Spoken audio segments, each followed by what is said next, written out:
Just a heads up, guys, I'm going to be talking about faith again, so if you don't feel like watching it, there's your warning. Just skip the video.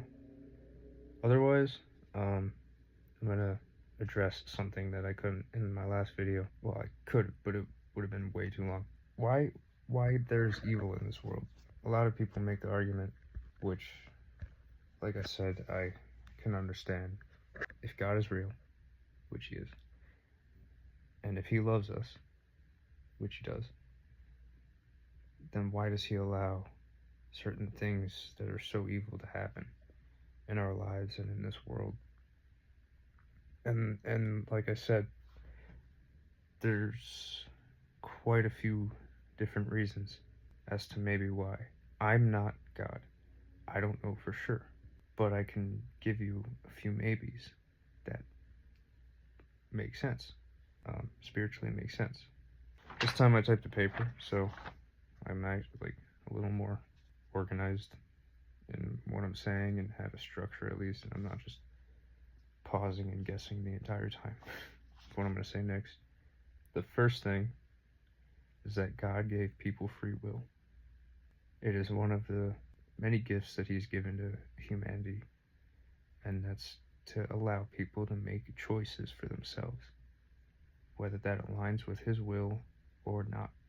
He doesn't want to force any of us to love him per se, like, because if he made everybody completely perfect and had no choice but to obey him and live the way he wanted it to be, to love him with that condition is not unconditional love.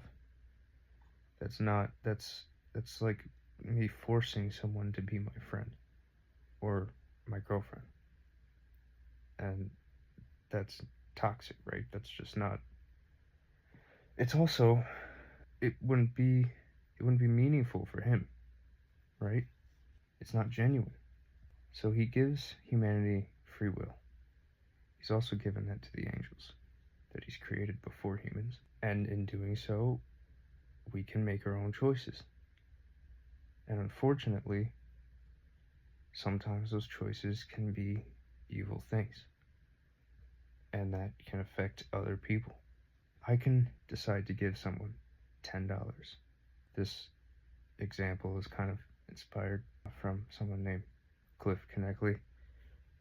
He's a pretty good preacher. I actually watch a lot of his videos and he debates very well. But yeah, so I can give someone $10, right?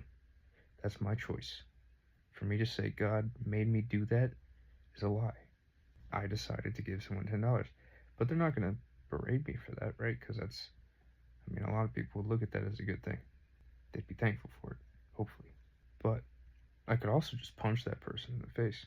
Now, I could also say that God made me do that, and I would still be lying. That was my decision. God would probably want me, not probably, God would rather me give someone $10 than punch them in the face.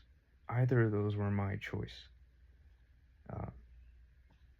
And because of free will, evil things can exist from evil actions. Someone can do harmful acts towards others or themselves or both. There are things that people can be addicted to, like drugs, alcohol, substances in general, behaviors. Those things can be harmful to themselves and or other people. That's a result of free will, free choice. Another thing that can cause evil in this world from free will is the lack of doing anything, right? Like, let's say I'm a parent and I don't provide for my children or my family. Those kids are gonna have a hard upbringing because I just don't feel like it. That's unfortunately another thing that can happen. I know some people who had tough upbringings because there was a lack of something. And that's not necessarily God's fault. That is the fault of people who had a responsibility and didn't take it. Another reason there could be something so hard in someone's life or some evil things in the world in general is it can be a lesson from God. God will only ever bring negative situations into people's lives if he knows it will bring good out of it by either improving those people, making them realize something, maturing them, or helping others. It's, like I said, I'm not God. So there's a much bigger plan behind everything that none of us could ever comprehend. But sometimes hard things happen because it's a lesson. I heard a really good analogy in a YouTube short. I really wish I can refer to what channel and who said it, but I don't remember. I'm sorry to that person. The analogy was that God is a silversmith and we are the pieces of silver that are needing to be restored. So if you ever had like a silver, well, any kind of silver jewelry that is like ruined a little bit or dirty, you'd bring it to a silversmith, and what they would do is they would hold that piece of silver in the middle of the hottest part of the flame in the furnace. And in this analogy, the flames of the furnace are the hardships of life and some of the evil things that can happen to us in our lives. But in doing so, it cleans the silver, it refines it. The silversmith knows that he can't hold it in the fire for too long, or it's beyond repair. So what the silversmith does is he'll hold it into the fire, but he'll take it out and he'll know it's fixed and cleaned and cleansed when he sees his own image in it. And that's a really good analogy for having the image of Christ on somebody by just living in his ways and believing in him. That happens. I'm not saying these things like I'm perfect. I'm not. No, nobody is. But these things, they make sense and they're true. This is how this process goes, at least in terms of recognizing lessons from God. And sometimes those lessons aren't easy. Sometimes they're painful. And sometimes people can see them as being evil. But like I said, God will never put anyone in a situation. God will never put anyone in a situation that crappy unless he knows for a fact that that person will come out of it better. God won't, not the enemy. There's a difference. And that goes on to the next thing. There's a lot of evil things in this world, also just because there is an evil entity, the enemy, Satan. He exists. He is a fallen angel. Angels are beings, they're not human, by the way, but they're beings of incredible power and influence, beyond imaginable, but not comparable to God, not even close. They were created by God. But they also have free will. So angels can also do what they want, whether it aligns with God's will or not. There are the angels in heaven, which align with God's will and are servants towards God and always will be, and are loyal. And then there are the fallen angels. They like to do what they want, regardless of what God wants. Kind of like some people we know, right?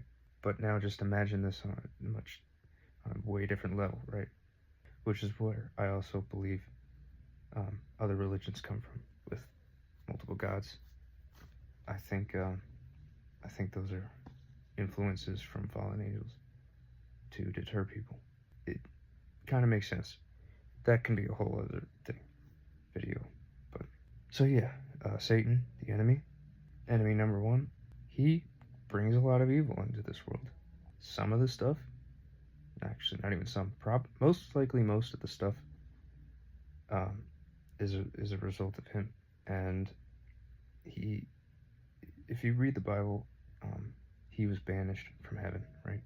He was cast down onto the earth, and in that happening, he has incredible influence with this world and everyone in it, if you let him. So yeah, a lot of sickness, a lot of death, fear, anxiety, depression, a lot of those evil, negative things are results of the enemy, of Satan. And those things toy with, or I shouldn't say toy with, they tempt you into using your free will in doing evil things, or even just being oppressed. I mean, depression is a pretty crappy thing. It's a lot of weight on your shoulders, and that alone, with anxiety and fear, can stop you from doing things. Even if you're not committing evil acts, right? You could just be in bed doing nothing, basically letting your life wither away. He doesn't he works in so many different ways, and it's always to slow you down, and it's always to trick you. And if he can't do it like that, he'll do it by giving you whatever you want. He'll do anything, literally anything, as long as it makes you separate from God. He'll appease you, he'll scare you. He doesn't love anyone, though. That's the thing. Satan looks at this like, if I can't get this, you can't either. If I'm going down, you're going down with me. He doesn't care about anybody. What he cares about is getting God mad. What he cares about is ruining God's plan, because he knows he will lose in the end. But yeah, so first thing, people have free will, and because of that, people can decide to do things or not do things that God won't like, or that's not God's will, and those things can bring upon evil in the world. 2, could be lessons from God. Could be a hard time in your life because you'll learn a certain lesson out of it. It's like if you punished your kid for being bad or something like that. I don't know, I'm not a dad. 3, attacks from the enemy. Could just be straight up the devil being the devil. Number 4, which I kind of already mentioned, it could be influence of the enemy. Which, yeah, like I said, that could just kind of falls with free will, because Satan is the ruler of the earth. He's a fallen angel. Like I said, angels are beings of incredible power and influence. So he'll use things like temptations. He will tempt you into doing sin, even if that sin isn't necessarily super evil, which all sin is evil, but there's levels to it. If you keep committing sin, it just branches into worse sin, and it just gets worse and worse. It's like taking an elephant down with paper cuts. It's gonna take a really long time, but if you keep giving him paper cuts, eventually that elephant's gonna bleed out. It's different for everyone. Some people just straight up do insane things off the bat. There's definitely a spiritual battle over everybody. Everybody experiences it. Everybody does. It's just what you, with your free will, allow whose will you want to do. The devil's or God's. And I'm telling you, it's better to pick God's.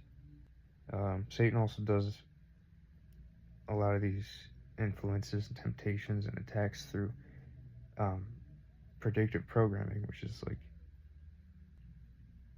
subtle foreshadowing. He'll sneak little things, right? Normalize certain things in movies, shows, TV shows, books, comics. It's in everything. The radio, sport. It literally could come from anything, but he will tempt people into normalizing things that aren't good in God's eyes. And those things, because they're normalized, change and get worse and eventually become evil things, or could affect other people in evil ways by ruining their lives. And that it all kind of comes down, it all roots from free will and self-pride, or selfishness, which is how Satan even became a fallen angel. He, with his free will, decided, I'm going to be better than God.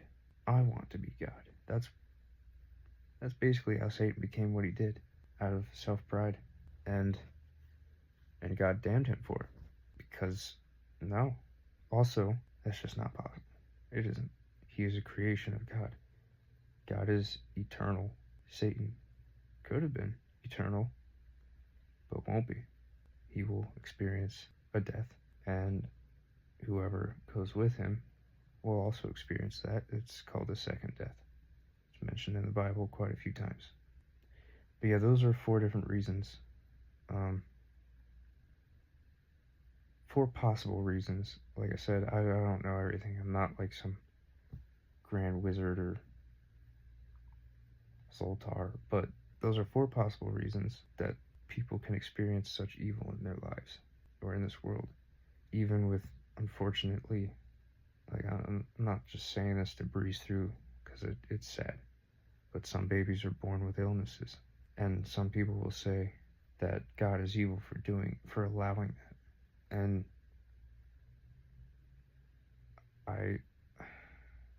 it may not be God. It might be the devil ruining those families. If it is God, it's most likely a lesson for maybe the parents or the families to get together and to do better for this child, to take care of them. I don't know. There's a lot of things in this world that happen that really suck.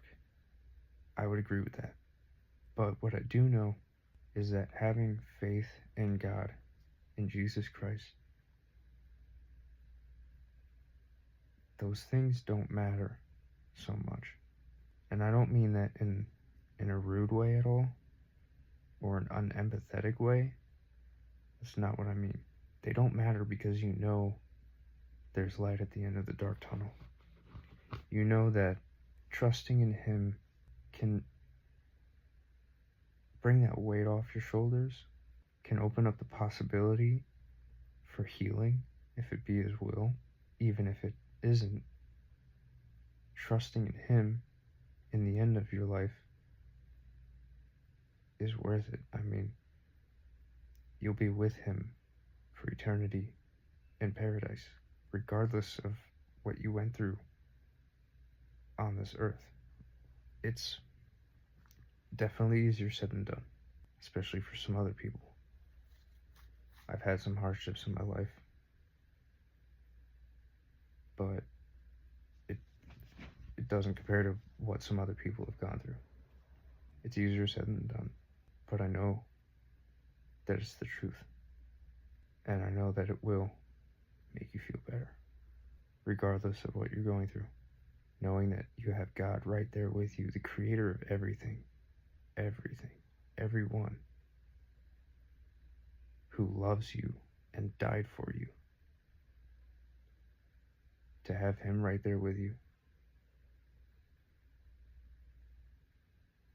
that's peace, that's love, and that's paradise.